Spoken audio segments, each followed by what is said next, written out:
CBI এর পারদর্শিতা নিয়ে আমার মনে যথেষ্ট প্রশ্ন আছে। কেন্দ্রীয় তদন্তকারী সংস্থা, কেন্দ্রীয় স্বরাষ্ট্রমন্ত্রী অমিত শাহ, যদি হস্তক্ষেপ থাকতো তাহলে আজকে এই আক্ষেপটা থাকতো না।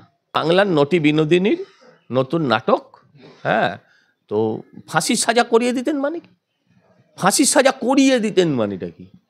মানে উনি আইন, উনি প্রশাসন, এই যে ফাঁসির সাজা করিয়ে দিতেন, এই কথাটার মধ্যে দিয়ে বাকি যে ৩-৪ জনকে ফাঁসি দিয়েছে নিম্ন আদালত, সেই আদালতের রায়ও চ্যালেঞ্জ হয়ে যায়। সেই আদালতের রায়তেও এই কথাগুলো তুলতে পারে যে দেখুন মুখ্যমন্ত্রী নিজেই বলছেন ফাঁসি করিয়ে দিতাম, তার মানে উনি করিয়ে দেন, মানে উনি আইন, উনি বিচার, উনি আদালত, উনি সংবিধান।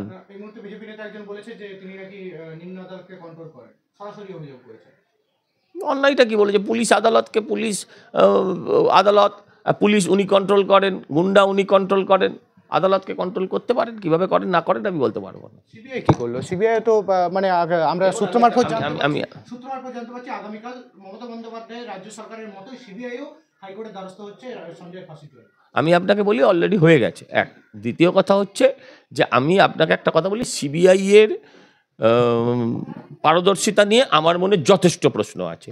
সিবিআই যদি দক্ষভাবে সঠিকভাবে তারা যদি তদন্ত করতেন সমস্ত কটা এর মামলার, তাহলে আজকে মমতা বন্দ্যোপাধ্যায় ভাষণ দিতে পারতেন না, এই সময় জেলে এই সেলে এখন লাঞ্চ করে গীতা পাঠে ব্যস্ত থাকতেন। কিন্তু আমার যেটা কথা হচ্ছে এই ক্ষেত্রে পার্টিকুলার এই মামলাটায় সিবিআইয়ের সত্যি করার মতো কিছু ছিল? তদন্ত করবে, তদন্ত করতে গেলে কিছু সূত্র দরকার, সুরাগ দরকার, কিছু প্রমাণ দরকার, কিছু ক্লু দরকার।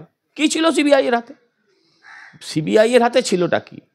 আপনি তার হাতে মৃতদেহ ছিল না দ্বিতীয়বার পোস্টমর্টেম করার মতন, তার হাতে কোনো ফিঙ্গারপ্রিন্টস ছিল না, তার হাতে কোনো বায়োলজিক্যাল এভিডেন্স ছিল না, তার কাছে কোনো রকম ভিডিও ফুটেজ ছিল না। 8 ঘন্টার ভিডিও ফুটেজে বিভিন্ন টুকরো টুকরো ভিডিও ফুটেজ মিলে 21 বা 27 মিনিটের বেশি দেখা যায়নি। এই যে জায়গাটা সুপ্রিম কোর্টে বলেছে ওদের লয়ার কপিল সিবাল যে টেকনিক্যাল গ্লিচ। এর পরে আপনি আমাকে বলুন, সিবিআই তো মানুষ, সিবিআই তো আর ভগবান না, আপনার আমার মতন সাধারণ মানুষ, হ্যাঁ, তাদের কিছু বিশেষ দক্ষতা আছে। দক্ষতাটা কোথায়?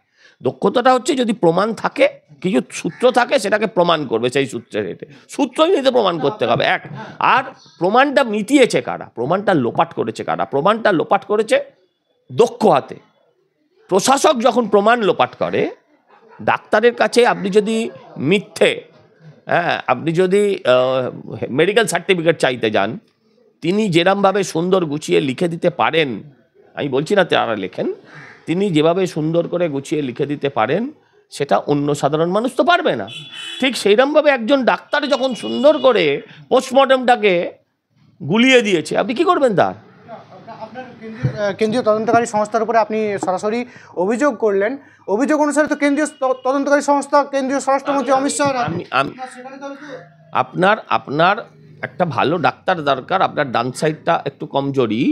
আমার বক্তব্য হচ্ছে আমি কেন্দ্রীয় সংস্থার এই মামলাটার বিষয়ে কোনো রকম অভিযোগ করিনি, আমি এই মামলাটার বলেছি।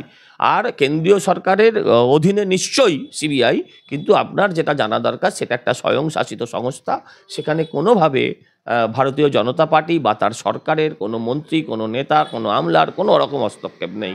যদি হস্তক্ষেপ থাকতো তাহলে আজকে এই আক্ষেপটা থাকতো না।